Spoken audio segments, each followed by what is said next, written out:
Hugless Douglas by David Melling. One spring morning, a big yawn came from the back of a deep, dark cave. It was a young brown bear, and his name was Douglas. "I need a hug," said Douglas. So he wriggled out of his pajamas, brushed his hair, put on a scarf, and went to look for one. "My best hugs are big," thought Douglas. So he went up to the biggest thing he could find, wrapped his arms all the way around it, and gave it a squeeze. It didn't feel quite right.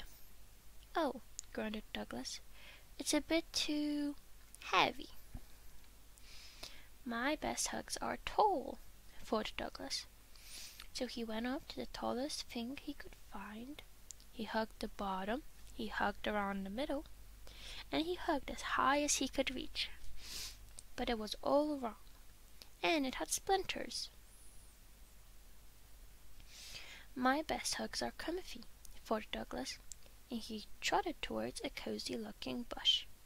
He cuddled the bush, but something felt very odd. The leaves quivered and trembled, and they ran away. "Give us a hug," cried Douglas. "No," bowed the sheep, "we're too busy."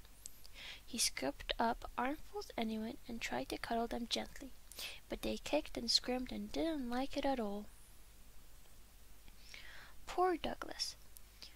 "Why can't I find a hug?" he said. "If I want a hug," said a wise owl, "I sit in my tree and—" "Let me try," whooped Douglas, and he scrambled up next to the owl.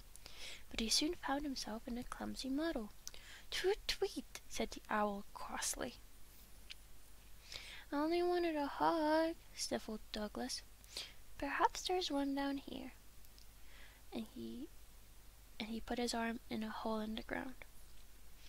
He felt something long-eared and rabbity and gave it a tug. Douglas could tell the rabbit didn't want a hug.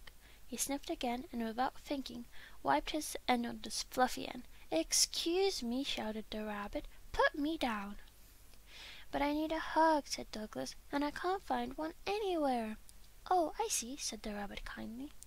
"Come with me." She took Douglas by the pool and led him round and about. At last they came to a deep, dark cave where a sleepy someone was just waking up. Yawn. Douglas peeped inside. He had the funniest feeling that he knew the someone very well. "Hug?"